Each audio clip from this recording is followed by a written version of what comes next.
Assalamu alaikum everybody, and a very warm welcome back to another Arabic language lesson with me here at SAM. Assalamu alaikum everybody, and a very warm welcome back to another Arabic language lesson here on the YouTube channel. A little bit of a treat for you guys today. One of my students who's inside the Foundations of Arabic program, obviously I give them the opportunity to have direct access to me. Their questions are absolute priority. I'm here sort of pretty much 24 hours to support them throughout my program. So basically we have a question from that program. So one of the students in there, his name is Maher, assalamu alaikum wa rahmatullah, had an email from me today, Maher, just with your question, and I wanted to answer it publicly. Inshallah, other people can benefit from it too. So what I'm going to do, I'm going to show you the slide which has the question on it. So this is a lesson on prepositions, by the way. Huruf jar, we call them. Prepositions are words like in, about, on. The key part of the word preposition is the word position. It's to do with positions of stuff for the most part. And what they do is they tend to put a kasrah on the following words. So for example, we have here bismi. So bi is the preposition, by. Ismi. So that's why there's a kasrah. It should be bismillahi ar-rahmani ar-rahimi. Yeah, like Allah ar-Rahman ar-Rahim, that's a phrase. So they all have agreeing cases on them all. So basically the question was down here with li-rabb العالمين. Why is it that in this construction it's li-rabbi? That seems to make sense. Maher seems to understand that makes sense. But why is it العالمين? Why is a fatha cropped up over here? So the first thing to clarify is that the last slide in all of my lessons is a in the Quran slide, right? Give you some examples of all the grammar that we've learned in that lesson, actually from the Quran, just to remind us that all of it that I'm teaching throughout the whole of my course, 99% of the vocab is from the Quran, 100% of the grammar is from the Quran as well. So that's what we always do. We always bring it back to ayats, that when we say them in our salah, we can, connect it all up with Arabic. So basically what's happened here is Rabb al-Alamin is not a phrase. If it were a phrase, it would agree in other things too. It would be ar-Rabb. There would be an L at the beginning of ar-Rabb and al-Alamin.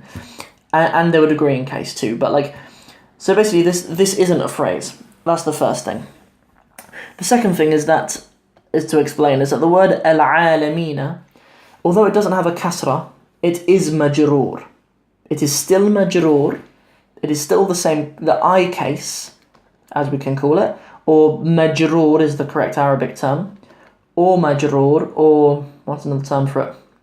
Genitive, I think you can call it too. I tend not to use the Latin term genitive, but it still is. But there are some endings on Arabic words that they express the Majruur case or the I case with something other than a kasrah. And this is like a plural. The word alam is the word for a world, and the plural of world is alamina. And this ina ending, this is majroor, but it's just expressed with this ina ending, and it's that ya before it, which is how we know that it's majroor.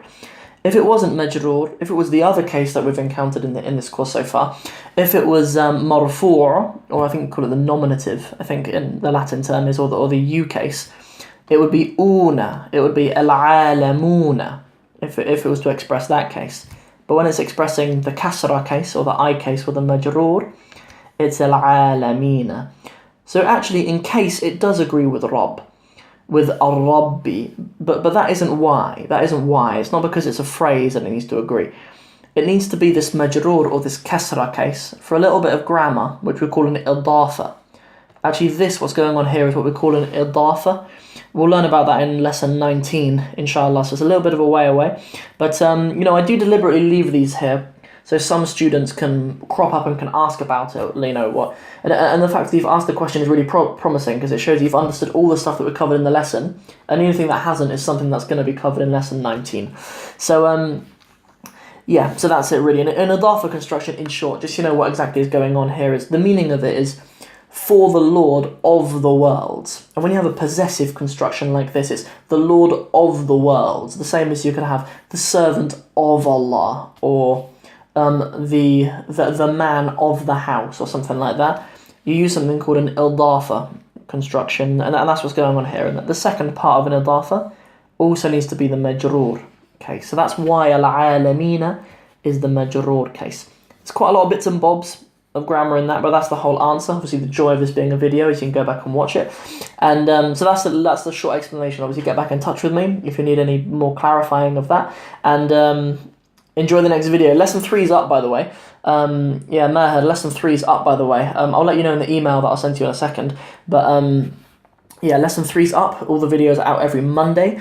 So hopefully I have more of you guys on board for the course by lesson 4 comes out next Monday, inshallah. And hopefully I'll catch a lot of you guys there. Assalamu alaikum wa rahmatullahi wa barakatuhu.